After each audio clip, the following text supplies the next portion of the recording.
Welcome to Mindful Moments. Nourish your mind on the go. This audio uses AI narration to present our original book analysis. Today we're diving deep into Adam Smith's The Wealth of Nations, published way back in 1776. It's a foundational text in economics. You've probably heard the name, but what did Smith actually say? What's still relevant to us today? That's what we're here to uncover. It really is remarkable how Smith's observations from centuries ago still resonate today. He wasn't just sitting in an ivory tower theorizing. He was actually out there looking at the world around him, trying to understand what made societies tick, what made them successful. Yeah, one of the things that really jumped out at me was his concept of the division of labor.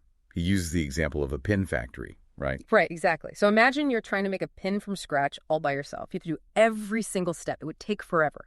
But when you break down that process into specialized tasks, one person draws the wire, another person straightens it, another person cuts it, you suddenly get this massive increase in efficiency and productivity. That's the power of specialization. It's amazing. And it makes you think about how interconnected our modern economy is. We all have these specialized roles, right? We're all contributing to this vast and complex web of production. But Smith doesn't stop there. He goes on to talk about money, how it evolved from bartering to using coins. Yeah, and what's interesting is he points out that early coins, they were literally representations of weight, like the English pound sterling. It once actually contained a pound of silver. Whoa, talk about a heavy wallet. Right. But that kind of gets to Smith's point about the real measure of value being labor. It's not about the silver itself, but the work that went into digging it up, right, refining it and shaping it into a coin. Exactly. It's the human effort that gives it value. And that leads to some interesting questions about how you actually quantify labor. Some jobs require more skill, some are more dangerous or demanding. Right. There's so much variation. So how do you compare them?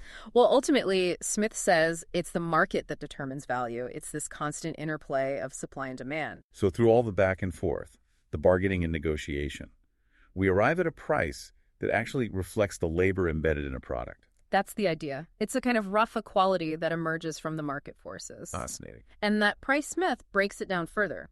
He says it can be divided into three parts: wages for the workers who produced it, profit for the business owner, and rent for the landowner. Oh, wow. So every time we buy something, we're essentially contributing to someone's wages, someone's profit, and maybe even someone's rent. That's a really insightful way to think about it. The price we see on a good, it's not just an arbitrary number. It reflects this whole system of distribution within society. It's almost like a hidden story behind every purchase. Exactly. And this leads us to another one of Smith's key concepts, the distinction between market price and natural price. You know how some companies, they raise prices just because demand is high, even if their costs haven't actually changed. Was Smith talking about that kind of thing way back then? He absolutely was. He recognized that the market price, it can fluctuate all over the place based on things like supply and demand, scarcity, fads, even just plain manipulation.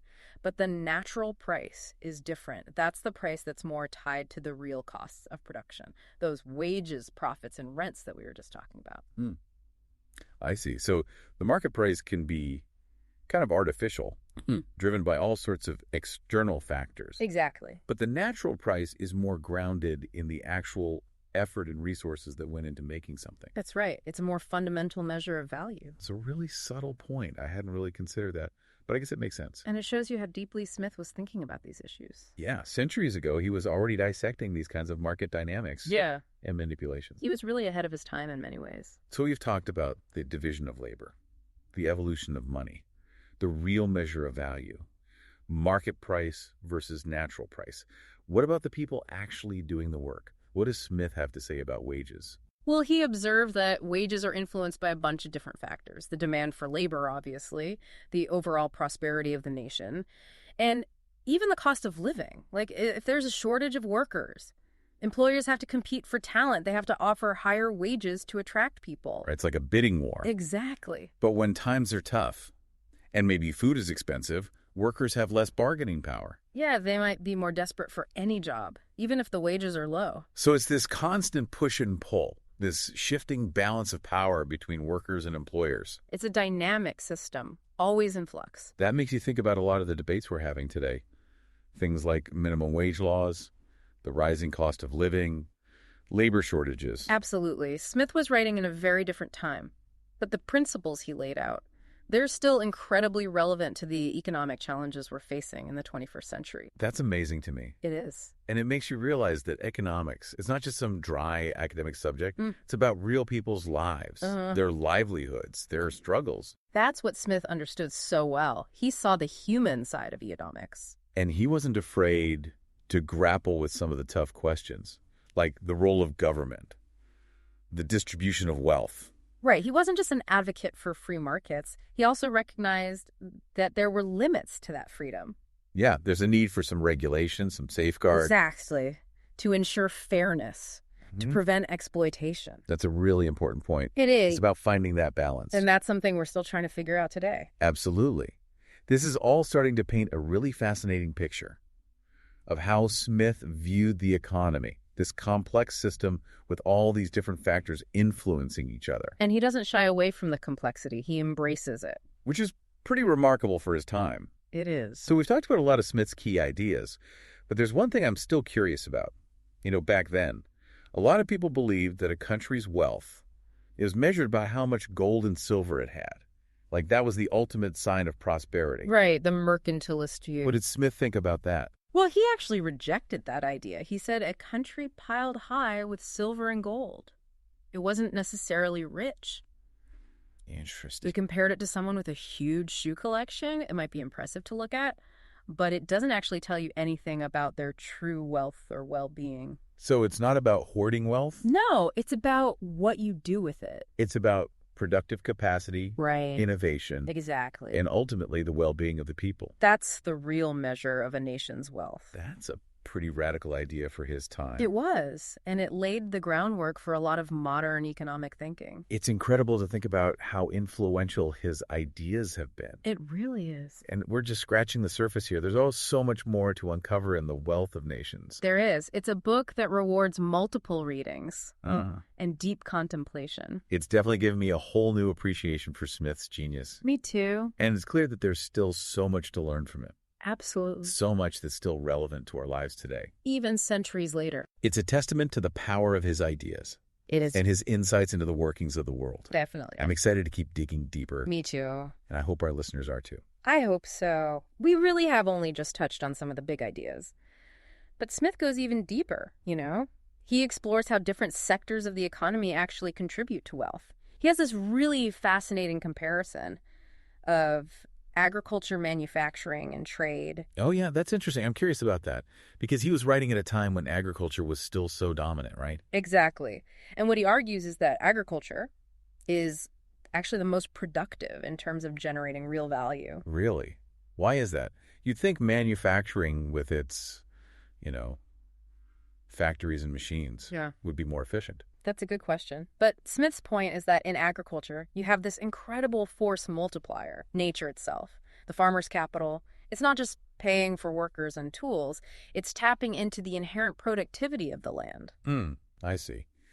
That's an interesting way to look at it. It's like the land is a silent partner in the whole enterprise. Exactly. And that partnership, according to Smith, it yields a greater return than what you'd see in manufacturing or trade. The land's fertility, combined with human labor, creates this surplus that not only pays for rent and wages, but also generates profit. So it's like this cascade of value creation, originating from the land itself. Precisely. That's fascinating. But he doesn't dismiss manufacturing and trade entirely, right? No, of course not. He recognizes their vital roles as well, manufacturing.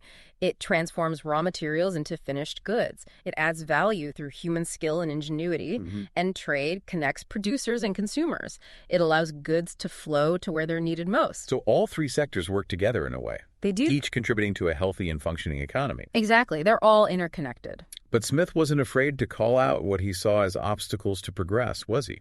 Oh, absolutely not. He was a fierce critic of monopolies, for instance. He saw them as distortions of the market, stifling competition, hurting consumers. Right, because they can basically jack up prices and limit choices. Precisely. They have too much power.